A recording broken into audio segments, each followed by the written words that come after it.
The Golden Age of Witchers, a treasure truly lost to time. The sheer volume of monsters was incomparably larger than what it is today in Geralt's time, the 13th century. Witchers didn't bother to shed one another's blood over measly contracts. The work and pay was so beautiful it would make Gaten cry. 12 fucking crowns. Enough fooling around, however. In today's video, we are going to cover the history, prominence, and fall of the Golden Age of Witchers. Before we speak on the Golden Age of Witchers, I'd like to speak about the age that came before, which is the First Age of Witchers. I think this is crucial as to why the Golden Age was the Golden Age. Before we get into any of that, I'd like to humbly ask you guys to subscribe, as it greatly supports the channel, and like the video if you end up liking the video. We also have a Discord, the link to that is in the description below. There's constantly Witcher stuff going on in the Discord, such as Where is the Witcher every day most recently, and I think I've built a pretty nice community there. But without further ado, let's talk about the history and Golden Age of Witchers.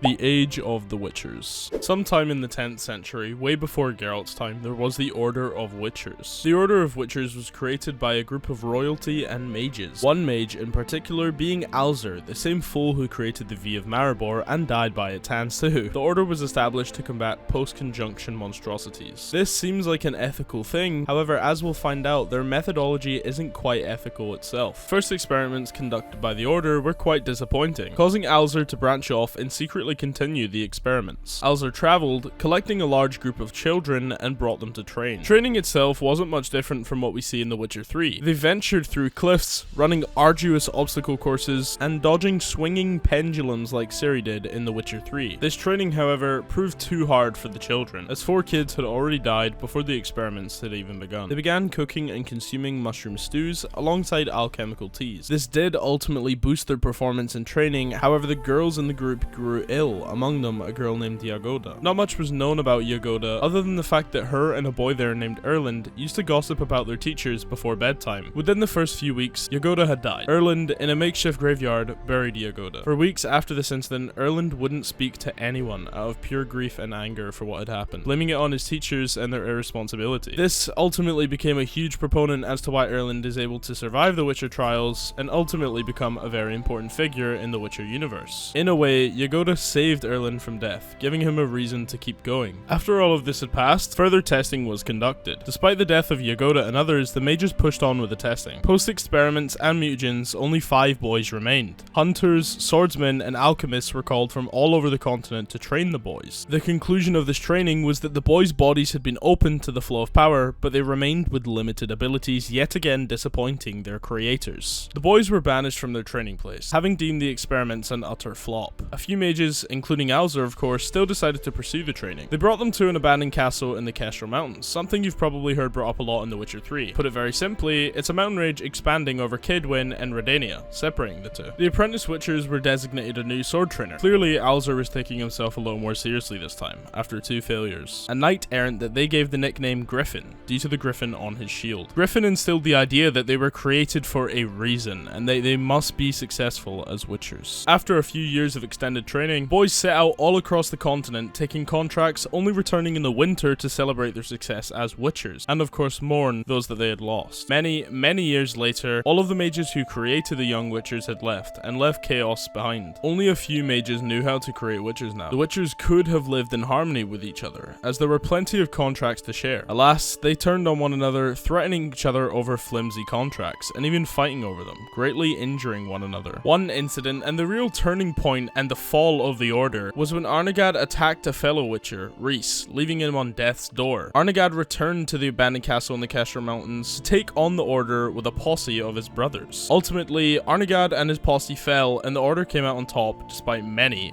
losses. Arnegad left the order with his posse and formed the School of the Bear in the Amel Mountains. This, to my understanding, is the first ever Witcher school to be created. A group that branched off with Arnegad to go and become the School of the Bear actually tried to assassinate him, and then furthermore branched off to become the School of the Viper. A group who didn't quite agree with the morality of Ivar Evil Eye branched off from even him and became the School of the Manticore. 3 schools from one. After the Order had caught wind of these new schools, 20 young Witchers decided to create a group to surpass the Order itself, and ultimately became the School of the Cat. The Cat didn't quite fit the criteria for what was about to become the School of the Wolf, but at the time it was really just the remainder of the Order. Erland, questioning his purpose, left with 13 of his best friends to create the School of the Griffin. Griffin, funnily enough, named after his sword instructor, Griffin. They traveled to Caer Seren and formed their school. And now the famed School of the Wolf. The remainder of the order ventured to Caer Valley, becoming home around 2 centuries later to our hero Geralt of Rivia. But before this, they formed the School of the Wolf in Caer Valley. This officially ended the original order of Witchers and thus begun the second era of Witchers, otherwise known as the Golden Age. The history of the Golden Age is what allows you to infer why it is called the Golden Age and why it was the best age of Witchers. So I hope you guys enjoyed that little history lesson. But let's talk about specifically what makes it golden. First and foremost, I'd like to speak about Witcher conflict. After the dissolution of the Order, the 6 independent schools were built. In this order: School of the Bear, the School of the Viper, the School of the Manticore, the School of the Cat, the School of the Griffin, and the School of the Wolf. The School of the Wolf is a little more of a tricky one, but yeah, that one too. And it seems the School of the Wolf was kind of a thing in the process of being made while the Cat and the Griffin were leaving, and the times are a bit ambiguous, to me at least. But alas, all of the schools scattered the continent and they stayed to themselves. This time when they met, they treated one another like distant, estranged brothers rather than arch enemies who might steal their well-being from them via contract. So work became so utterly efficient, it's hard to even explain. Can you imagine 5 or 6 independent Witcher schools operating all across the continent, all in peak form with plenty of members? It's a pretty hard thing to even try and conceptualize. Another thing that makes the Golden Age so golden was the monster population. The monster population back then was so much beyond what it is today. There were more than enough to keep every single Witcher school occupied and well fed. In the Witcher books, I can recall one particular time where Geralt complains about not having a job. That's when Dandelion and here in the Temple of Melitele, and Dandelion and Geralt are reminiscing on that time that they traveled to the edge of the world. And this is because Geralt didn't have a job, so he had to travel so far south. Stuff like this simply just didn't happen in the Golden Age. Another thing I forgot to mention is all this mutant hate that you see in The Witcher really didn't happen all that much in the Golden Age. Sure, it was still there, but nowhere near as bad. The prolonged exposure to high volumes of monsters, high population of other Witchers, and likely more dangerous monsters definitely made the Witchers a little bit of tougher metal back then. All things considered, I think it's quite easy to understand why this truly was the Golden Age, according to most Witchers. But all good things must come to an end, and the Golden Age did in fact come to an end. It kind of killed itself in a way. Witchers became way too efficient, and sometime during the mid-1160s, Witchers had it too good. Monsters had grown significantly and increasingly more rare. This, coupled by the propaganda by churches of the north and the disdain from many kingdoms and the rulers, which led to Witchers being seen as freaks and monsters, caused finding work to be incredibly difficult. Almost every single school suffered major attacks from various groups, causing a great diminishment in the Witcher population. Not only did they die defending their schools, they died due to a lack of knowledge on how to create young Witchers. And thus came the end of the Golden Age of Witchers. And soon enough would be the rise of a prodigy, the best of them all, who would pave the way through the harsh existence of being a Witcher and find purpose through it all.